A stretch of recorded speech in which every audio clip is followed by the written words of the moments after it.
¿Alguna vez te has preguntado dónde estaba Dios antes de que existiera todo lo que conoces? Génesis 1:1 nos dice que en el principio creó Dios los cielos y la tierra, pero nunca explica qué había antes de ese principio. La mayoría de las personas asumen que la Biblia responde todas las grandes preguntas sobre Dios. Pero la verdad es que el texto sagrado guarda un silencio deliberado sobre uno de los misterios más profundos de la existencia. En este recorrido descubrirás por qué ese silencio no es casualidad, qué revelan las tradiciones místicas sobre la morada eterna de Dios y cómo esta búsqueda cambia para siempre tu comprensión de la creación. Y una vez que entendamos esta primera capa, la historia real apenas comenzará. El primer versículo de la Biblia es una puerta que se abre de golpe. En el principio creó Dios los cielos y la tierra, pero esa puerta no tiene entrada, no hay prólogo, no hay explicación de quién es Dios, de dónde vino, ni qué estaba haciendo antes. Es como si el narrador dijera: aquí comienza todo, y punto. No hagas más preguntas. Pero es precisamente ese silencio lo que debería inquietarnos. Porque si la Biblia es el libro que revela la naturaleza de Dios, ¿por qué omite el contexto más importante de todos? Imagina una película que comienza con el protagonista construyendo una ciudad, sin jamás explicar quién es, de dónde viene, ni por qué lo hace. Eso es exactamente lo que hace Génesis. Dios aparece ya en acción, ya decidido, ya creando, pero el antes permanece en la oscuridad. Y esa oscuridad no es accidental, es intencional. Hay algo en ese vacío narrativo que el texto protege deliberadamente.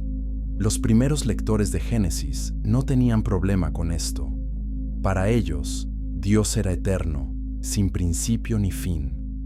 La pregunta de dónde estaba Dios antes de crear no tenía sentido porque Dios no estaba en ningún lugar.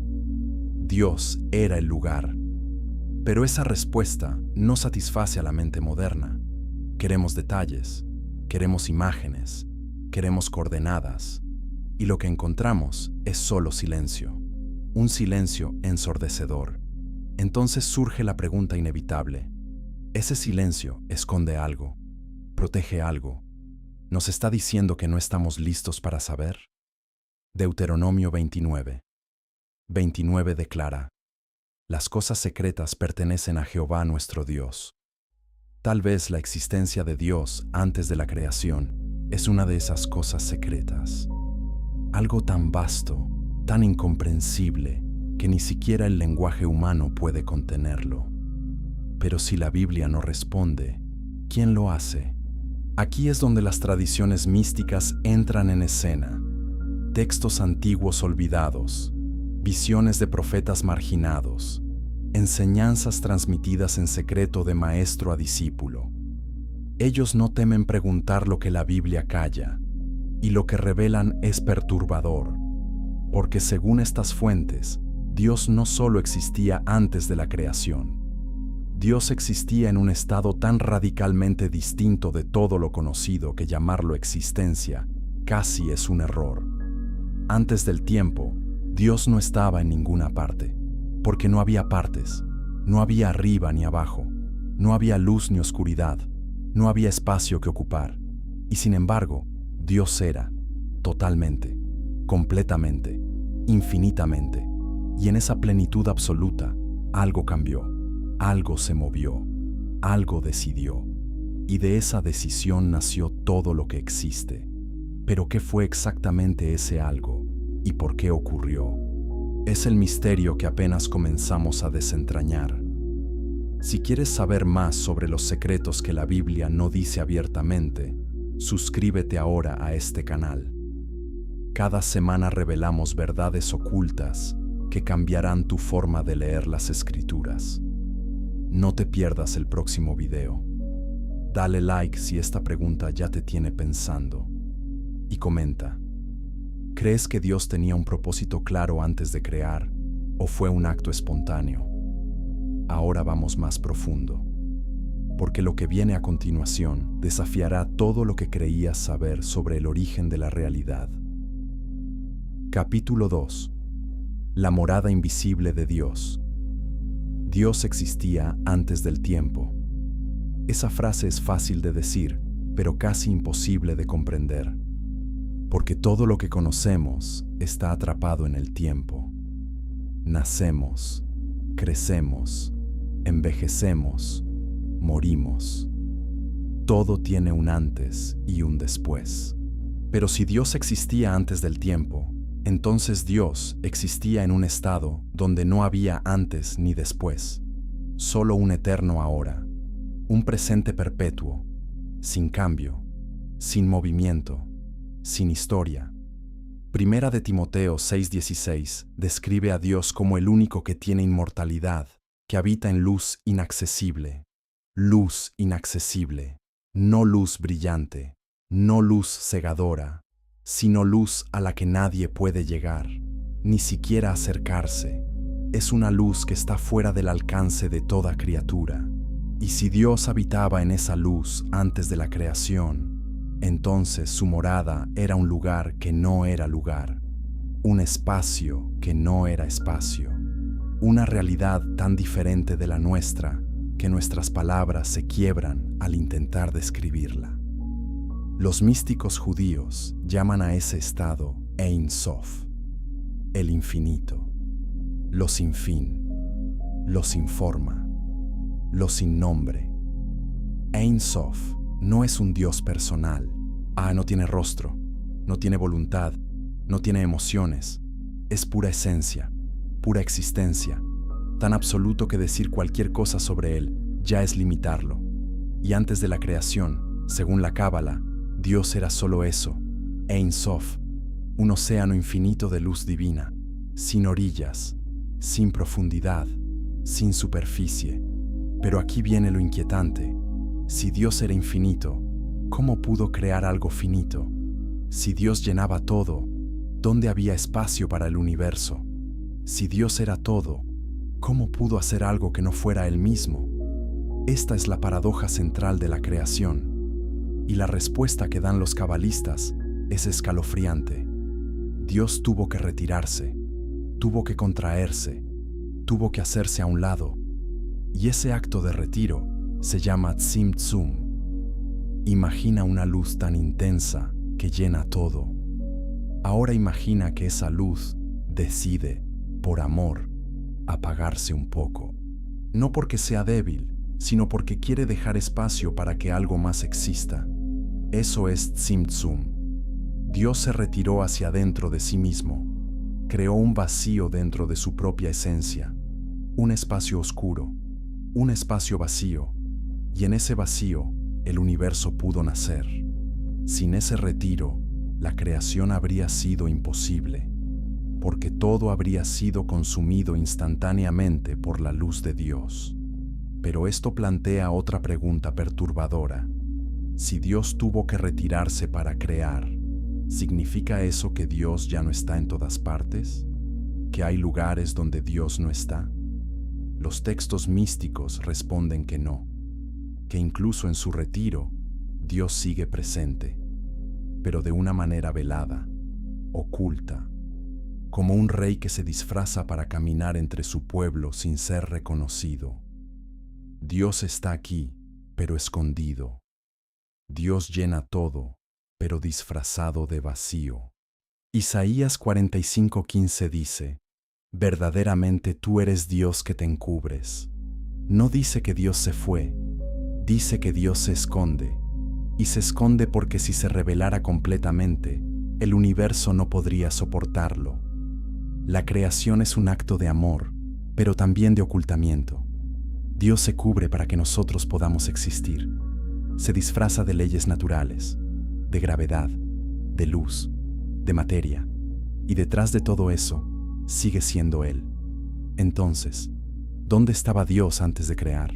En todas partes y en ninguna parte, en un estado tan total que no había distinción entre dentro y fuera, entre ser y no ser. entre presencia y ausencia. Dios era el todo absoluto, y cuando decidió crear, no añadió nada nuevo, solo reveló lo que ya estaba oculto dentro de él. El universo no es algo ajeno a Dios, es una extensión de su propio ser, una expresión de su deseo de compartir, o de amar, de ser conocido. Y aquí está el giro final de este capítulo. Si Dios se retiró para crear, entonces cada partícula del universo es un recordatorio de ese sacrificio divino. Cada estrella, cada planeta, cada célula, cada aliento que respiras, todo existe porque Dios decidió hacerse más pequeño, porque el amor verdadero no se impone.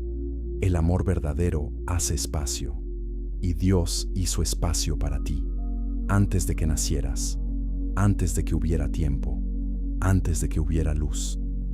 Dios ya estaba haciendo espacio para que tú existieras.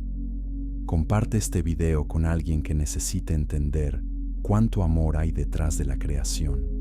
Y prepárate, porque el próximo capítulo revela algo aún más inquietante. ¿Y si Dios no estaba solo antes de crear? Capítulo 3.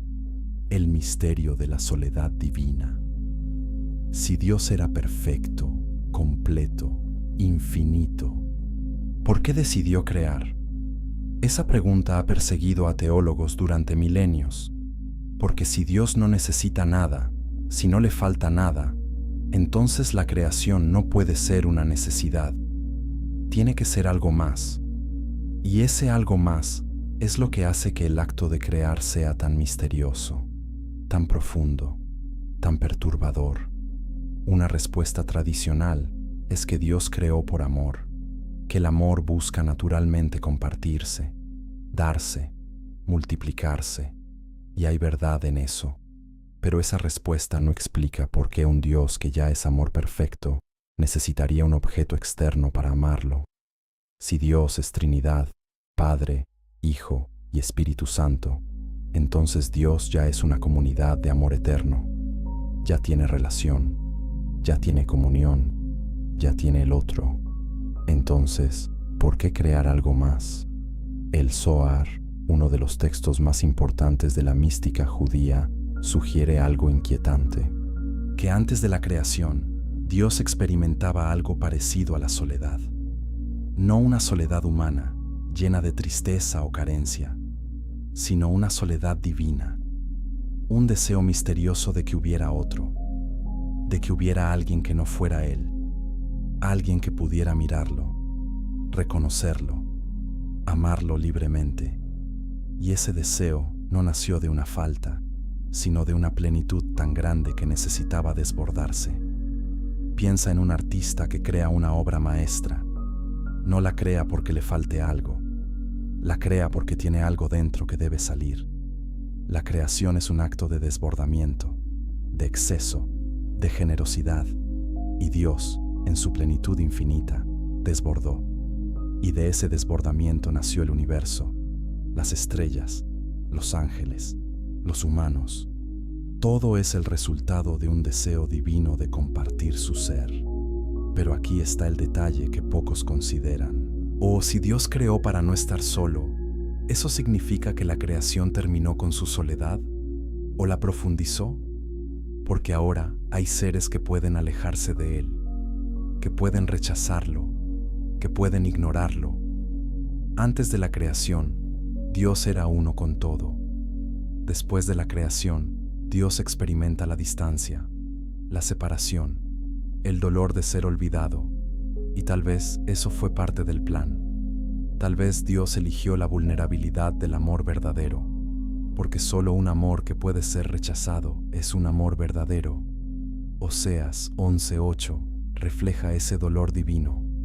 ¿Cómo podré abandonarte, Efraín? ¿Cómo podré entregarte, Israel? Mi corazón se conmueve dentro de mí. Esas no son las palabras de un Dios impasible.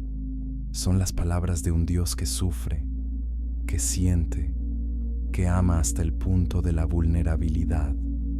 Y si Dios puede sufrir ahora, después de la creación, ¿significa eso que antes de la creación ¿Dios era inmune al sufrimiento?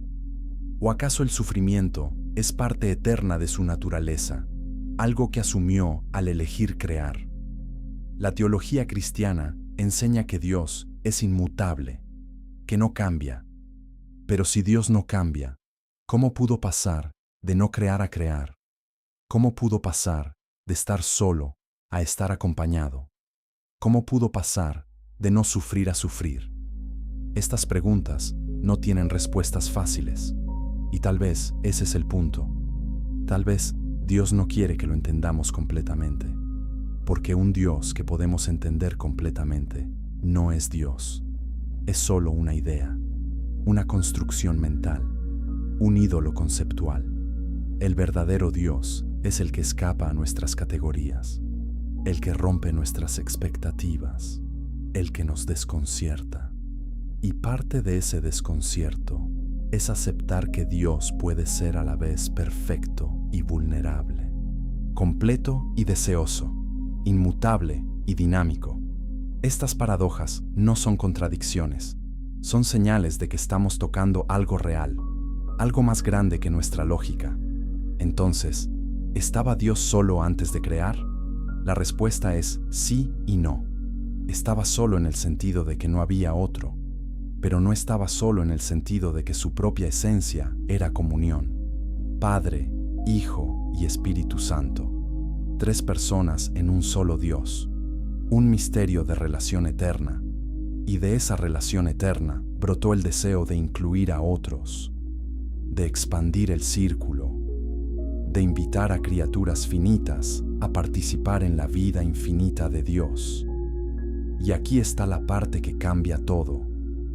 Si fuiste creado porque Dios quería compartir su vida contigo, entonces tu existencia no es un accidente, no eres un efecto secundario, no eres un experimento, eres el resultado de un deseo divino, un deseo tan antiguo como Dios mismo, porque antes de que hubiera tiempo, Dios ya te estaba deseando, ya te estaba amando, ya te estaba imaginando, y cuando llegó el momento, te llamó a existir. No porque te necesitara, sino porque quería que fueras parte de su historia, de su alegría, de su vida. Dale like si esta idea te está haciendo replantear tu valor personal.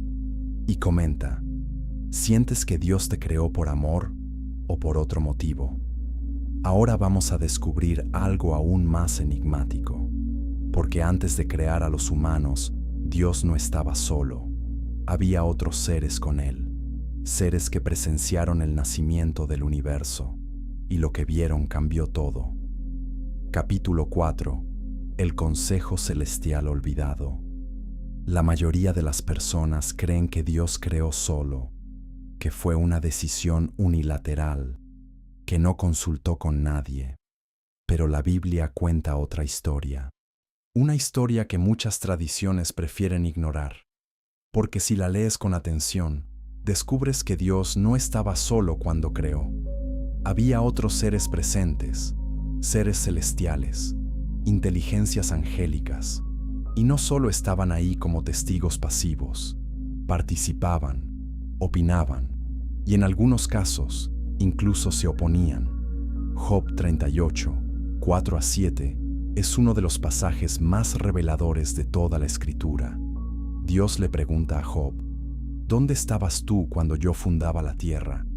¿Quién puso su piedra angular cuando alababan todas las estrellas del alba y se regocijaban todos los hijos de Dios? Todos los hijos de Dios. No uno, no dos, todos. Una multitud celestial que ya existía antes de la creación material. Y cuando Dios comenzó a crear, ellos estaban ahí, gritando de alegría, adorando, maravillándose. Esto significa que antes de que hubiera planetas, ya había personas. Antes de que hubiera tiempo, ya había seres conscientes. Y esos seres formaban algo que la Biblia llama el consejo divino. Salmo 82, 1 dice, Dios está en la reunión de los dioses. En medio de los dioses juzga. La palabra hebrea para dioses aquí es Elohim, la misma palabra que se usa para Dios en Génesis, pero aquí está en plural y se refiere a los miembros del consejo celestial, ángeles, querubines, serafines y otros seres espirituales que rodean el trono de Dios. Este consejo no es solo decorativo, no son estatuas silenciosas, son seres con voluntad, con opiniones, con poder, y según algunas tradiciones místicas, Dios consultó con ellos antes de crear. Génesis 1:26 dice: hagamos al hombre a nuestra imagen. ¿Con quién está hablando Dios? La teología cristiana dice que es la Trinidad, pero los textos rabínicos sugieren que también estaba hablando con los ángeles, que les pidió su opinión, y que algunos de ellos dijeron que no, que crear humanos era un error. El Midrash, una colección de comentarios judíos antiguos, relata que cuando Dios propuso crear al ser humano, algunos ángeles se opusieron. Dijeron: ¿para qué crear seres tan débiles, tan propensos al pecado, tan destructivos?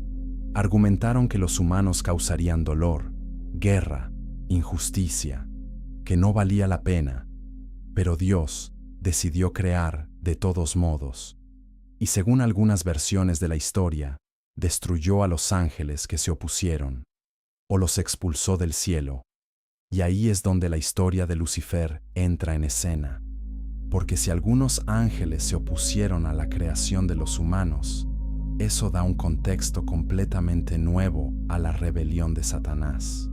Tal vez no se rebeló solo por orgullo, tal vez se rebeló porque no estuvo de acuerdo con la decisión de crear, porque vio que darles libre albedrío a criaturas tan frágiles era un riesgo demasiado grande, y cuando Dios insistió, Lucifer decidió demostrar que tenía razón, y lo hizo tentando a Adán y Eva, mostrando que los humanos no eran dignos del amor de Dios. Esta interpretación no está en la Biblia canónica, pero está en los textos apócrifos, en el libro de Enoc, en los manuscritos del Mar Muerto, en las tradiciones orales que fueron censuradas por la Iglesia primitiva, y lo que revelan es inquietante, porque si la creación de los humanos fue controversial incluso en el cielo, entonces nuestra existencia no es solo un regalo, es también una declaración, una apuesta, una afirmación de Dios de que valemos la pena, a pesar de todo, a pesar de nuestros defectos, a pesar de nuestro pecado. Y eso cambia todo, porque significa que cada vez que pecas, no solo te lastimas a ti mismo, estás dándole la razón a los ángeles que dijeron que no debías existir. Pero cada vez que eliges el bien, cada vez que amas, cada vez que perdonas, estás demostrando que Dios tenía razón, que valió la pena crearte, que eres digno del sacrificio que Él hizo al darte vida. Entonces, ¿dónde estaba Dios antes de crear? No estaba solo, estaba rodeado de un consejo celestial, de seres poderosos que lo adoraban, que lo servían, que discutían con Él. Y cuando decidió crear el universo, no lo hizo en silencio, lo hizo con una audiencia, con testigos, con participantes. Y esa creación no fue un acto tranquilo, fue una decisión audaz, arriesgada, controversial, una decisión que dividió el cielo y cuyas consecuencias todavía se sienten hoy. Suscríbete ahora si quieres descubrir más sobre los seres celestiales que nunca te enseñaron en la iglesia. Y comenta: ¿crees que los ángeles tenían razón al oponerse a la creación de los humanos? Porque lo que viene ahora es aún más profundo. Vamos a explorar cómo la palabra existía antes de ser pronunciada y cómo esa palabra contenía todo lo que llegaría a existir. Capítulo 5. La palabra antes del verbo. En el principio era el verbo. Esas son las primeras palabras del Evangelio de Juan. Y son palabras que cambian todo. Porque si el verbo existía en el principio, entonces el verbo existía antes de la creación, antes del tiempo. antes del espacio, antes de todo. Y ese verbo no era solo una palabra, era una persona. Juan 1:1 lo dice claramente. En el principio era el verbo, y el verbo era con Dios, y el verbo era Dios. Pero aquí está la pregunta que pocos hacen. Si el verbo estaba con Dios antes de la creación, ¿qué estaba diciendo? ¿A quién le hablaba? ¿Para qué sirve una palabra si no hay nadie que la escuche? Y la respuesta es escalofriante. Porque el verbo no era una palabra pronunciada, era una palabra contenida, una palabra que existía en un estado de potencia pura, lista para explotar en existencia, pero todavía no lanzada al vacío. Imagina un pensamiento tan poderoso que si se pronuncia, crea mundos. Eso es el verbo. No es solo lenguaje, es intención, es voluntad, es identidad. El verbo no describe la realidad, el verbo la genera. Y antes de Génesis 1:3, antes de que Dios dijera, sea la luz, el verbo ya estaba ahí, vibrando, esperando, listo para manifestarse. Los filósofos griegos tenían un concepto para esto. Lo llamaban logos. No significaba solo palabra, sino razón, estructura, orden, propósito. El logos era el principio organizador del universo, la lógica interna de la existencia.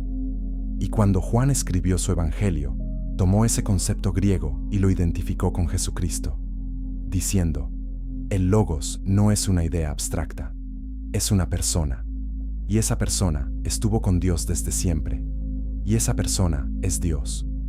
Pero si el verbo es Dios, y el Padre es Dios, ¿cómo pueden ser dos y uno al mismo tiempo?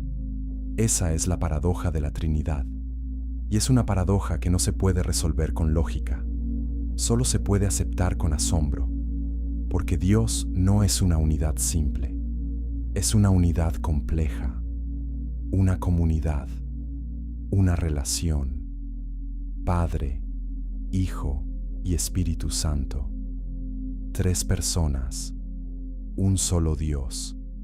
Y antes de la creación, esas 3 personas ya estaban en comunión perfecta, ya estaban amándose, ya estaban hablándose. Y aquí está el giro. Si Dios es Trinidad, entonces Dios nunca estuvo solo. Nunca hubo un momento en que Dios no tuviera a alguien con quien hablar. El Padre siempre tuvo al Hijo. El Hijo siempre tuvo al Espíritu. Y esa conversación eterna, esa comunicación perfecta, es lo que los teólogos llaman la vida interna de Dios. Y de esa vida interna brotó la creación. Porque lo que se comunica en el interior de Dios eventualmente se derrama hacia afuera, en forma de universo, en forma de vida, en forma de ti. Entonces, ¿qué decía el verbo antes de ser pronunciado? Decía todo.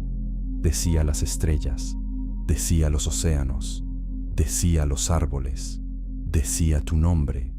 Todo lo que llegaría a existir ya estaba contenido en el verbo, como una semilla contiene un árbol, como un código genético contiene un cuerpo. El verbo era el ADN del universo. Y cuando Dios dijo, sea la luz, no estaba inventando algo nuevo. Estaba liberando algo que ya existía dentro de él. Y aquí está la parte que cambia todo. Si el verbo contenía todo antes de ser pronunciado, entonces tú ya existías en la mente de Dios antes de nacer. No como una idea vaga, sino como una intención clara, un propósito definido, un proyecto amoroso. Jeremías 1:5 lo dice así: antes que te formase en el vientre te conocí, y antes que nacieses te santifiqué. Dios no te descubrió cuando naciste, te conocía desde antes de la fundación del mundo, porque ya estabas en el verbo. Efesios 1:4 confirma esto. Nos escogió en Él antes de la fundación del mundo. Antes de que hubiera tiempo, Dios ya te había elegido, ya te había amado, ya te había incluido en su plan, y cuando llegó el momento, el verbo se pronunció, Y de ese verbo surgiste tú, no como un accidente, sino como una palabra que Dios quería decir, una palabra que tenía significado, que tenía propósito, que tenía valor. Y si eres una palabra que Dios pronunció, entonces tu vida tiene peso, tiene autoridad, tiene poder, porque las palabras de Dios no regresan vacías. Isaías 55:11 dice: Así será mi palabra que sale de mi boca, no volverá a mí vacía, sino que hará lo que yo quiero. Tú eres esa palabra, y Dios espera que cumplas el propósito para el que te pronunció, no para controlarte, sino porque confía en que llevas su esencia, su intención, su amor. Comparte este video si te das cuenta de que tu existencia no es casual. Y comenta: ¿sientes que tu vida tiene un propósito claro o todavía lo estás buscando? Porque ahora vamos a explorar algo perturbador. La creación no fue un acto tranquilo, fue una ruptura, un quiebre, una explosión de lo invisible, y lo que eso significa para ti es más profundo de lo que imaginas. Capítulo 6. La ruptura silenciosa de la creación. La creación se presenta en Génesis como un acto ordenado. Dios habla y las cosas aparecen: luz, firmamento, tierra seca, plantas, animales, humanos, todo en secuencia, todo en armonía. Pero hay tradiciones que cuentan otra historia, una historia de ruptura, de caos, de fragmentación. Y esa historia cambia completamente nuestra comprensión de lo que significa existir. La Cábala enseña un concepto llamado Shevirat HaKelim, la rotura de los vasos. Según esta enseñanza, cuando Dios decidió crear, emitió una luz tan intensa que los vasos que debían contenerla no pudieron soportarla. Se rompieron, se hicieron pedazos, y de esos fragmentos surgió todo lo que conocemos. Las estrellas son fragmentos de luz divina. Los planetas son fragmentos de luz divina. Y tú, también, eres un fragmento de luz divina. Un pedazo de Dios que cayó al mundo material. Y tu propósito en la vida es recordar de dónde vienes. Reunir los fragmentos. Restaurar la luz.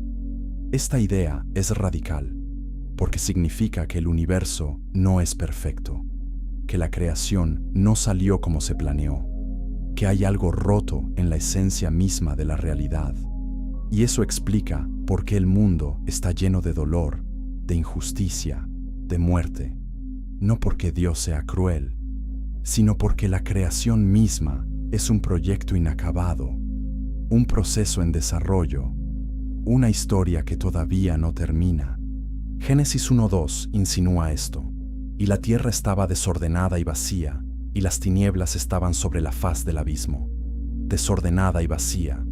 Esas palabras en hebreo son tohu vabohu, caos y vacío, un estado de desorganización total. Dios no creó el caos ya estaba ahí, y lo que Dios hizo fue ordenarlo, darle forma, darle sentido. Pero el caos no desapareció completamente, todavía está ahí, debajo de la superficie, amenazando siempre con regresar. Entonces, ¿por qué Dios permitió que la creación fuera así? ¿Por qué no hizo un mundo perfecto desde el principio? La respuesta es inquietante, porque un mundo perfecto sería estático, sin cambio, sin crecimiento, sin libertad.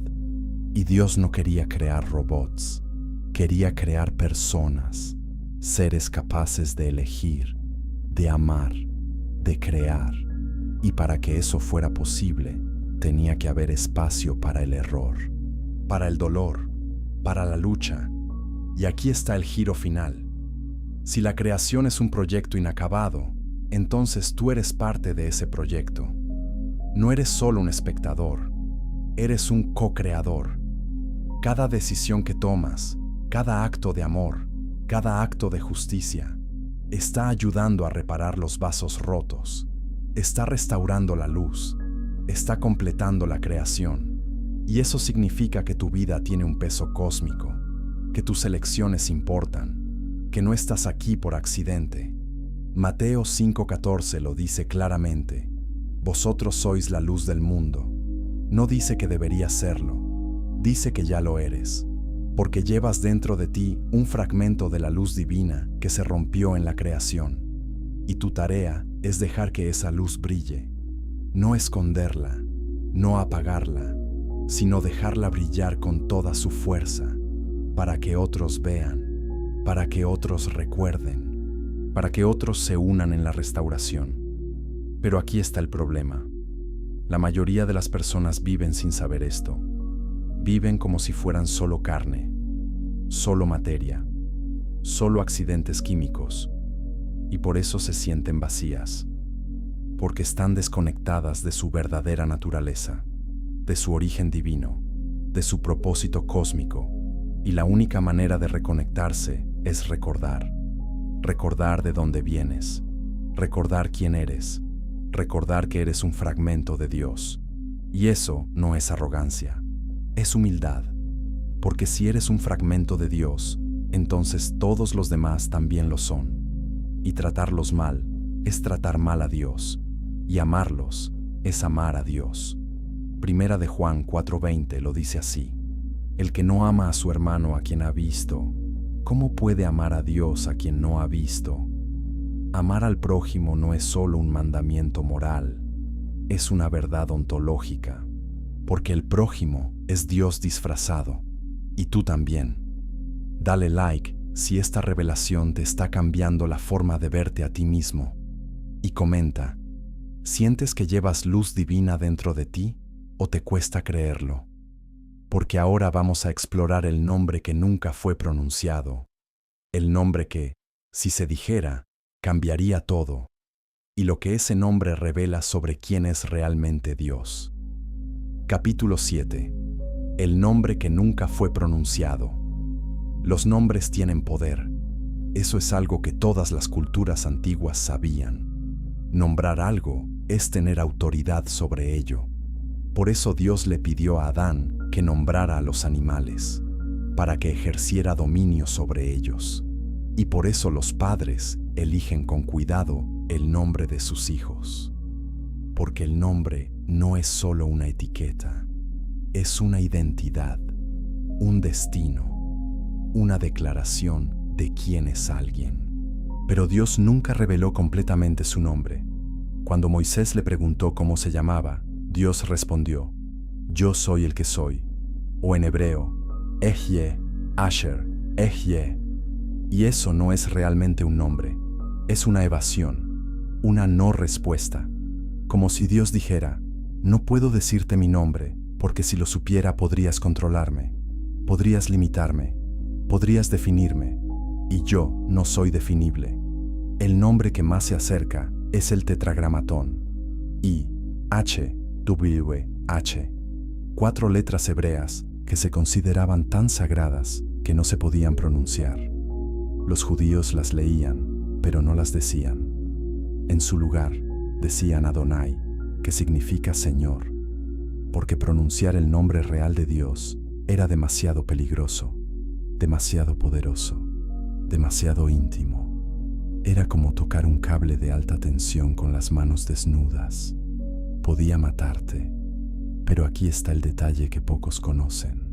Según algunas tradiciones místicas, YHWH no es el verdadero nombre de Dios. Es solo el nombre que usó después de crear el mundo.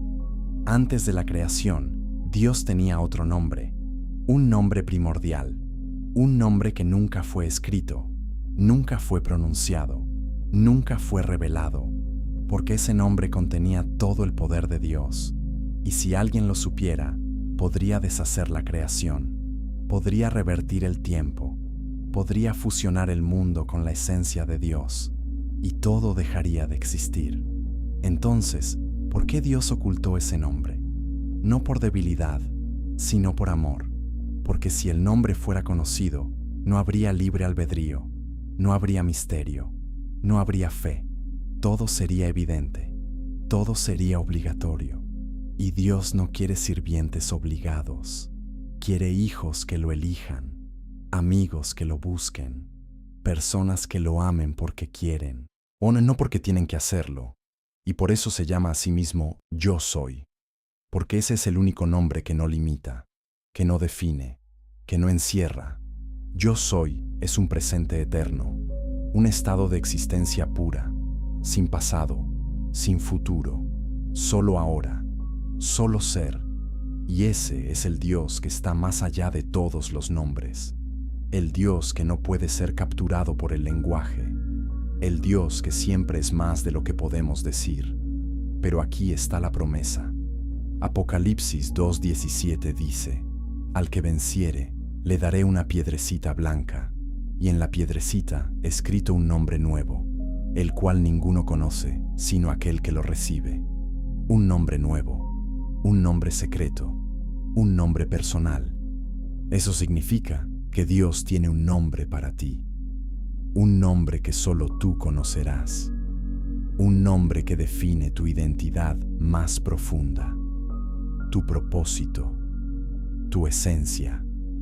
Y cuando lo escuches, te sabrás exactamente quién eres y por qué estás aquí. Y ese nombre no es algo que obtienes en esta vida, es algo que recibirás cuando veas a Dios cara a cara, cuando el velo se levante, cuando el misterio se revele. Y en ese momento, todo tendrá sentido, todo encajará, y entenderás por qué Dios mantuvo su nombre oculto, porque solo cuando estés listo, solo cuando seas completamente transformado, podrás soportar el peso de ese conocimiento. Entonces, ¿dónde estaba Dios antes de crear?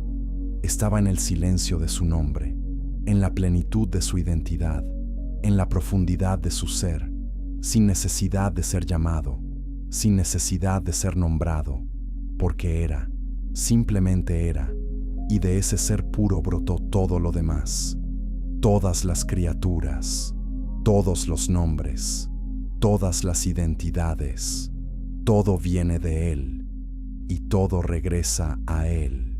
Suscríbete si quieres saber más sobre los nombres secretos de Dios que nunca te enseñaron. Y comenta, ¿te gustaría saber tu nombre secreto o prefieres descubrirlo al final? Porque ahora vamos al capítulo final, y lo que descubrirás cambiará para siempre tu comprensión del tiempo, la creación y el propósito de tu existencia. Capítulo 8. Ciclos eternos y el verdadero principio. En el principio. Esas son las primeras palabras de la Biblia. Pero ¿qué significa realmente principio? ¿Es el comienzo absoluto de todo? ¿O es solo el comienzo de esta versión del universo? Porque hay una posibilidad inquietante que pocas personas consideran: que este no sea el primer mundo que Dios creó, que antes de Génesis 1:1 hubo otros Génesis, otros universos, otros intentos, y que la creación es un ciclo eterno, un patrón que se repite una y otra vez. El Midrash, una colección de comentarios judíos, relata que Dios creó y destruyó mundos antes de este, que hizo varios intentos hasta que finalmente quedó satisfecho con este universo. Y si eso es cierto, entonces el principio de Génesis no es el principio de todo. Es solo el principio de nuestro mundo, de nuestra historia, de nuestra realidad. Pero detrás de eso hay algo más antiguo, algo más profundo, algo que Dios decidió no revelar. Eclesiastés 1:9 dice: lo que fue, eso será, y lo que se hizo, eso se hará, y nada hay nuevo debajo del sol. Nada nuevo. Todo es repetición. Todo es ciclo. Y si eso es cierto, entonces tal vez la historia que estamos viviendo ya se vivió antes. Tal vez estamos repitiendo un patrón cósmico. Y tal vez la única diferencia es cómo elegimos responder esta vez. Pero si la creación es un ciclo, ¿qué lo detiene? ¿Qué impide que Dios destruya este mundo y comience de nuevo? La respuesta es inquietante. Nada. Nada excepto su propia promesa. Génesis 9:11 dice: no destruiré más toda carne con aguas de diluvio, ni habrá más diluvio para destruir la tierra. Dios prometió no destruir el mundo con agua, pero no prometió no destruirlo de otra manera. Y segunda de Pedro 3:10 advierte: el día del Señor vendrá como ladrón en la noche, en el cual los cielos pasarán con grande estruendo, y los elementos ardiendo serán deshechos, y la tierra y las obras que en ella hay serán quemadas. Entonces, ¿este mundo es eterno? No, es temporal, es un episodio en una historia mucho más larga, y cuando termine, habrá algo nuevo. Apocalipsis 21:1 lo dice claramente: vi un cielo nuevo y una tierra nueva, porque el primer cielo y la primera tierra pasaron. Un cielo nuevo, una tierra nueva, otro ciclo, otra creación, y tal vez, después de esa, habrá otra, y otra, y otra, porque Dios es eterno, y la eternidad no se detiene. Pero aquí está la pregunta que cambia todo. Si este es solo un ciclo en una serie infinita de ciclos, ¿qué hace que este sea especial?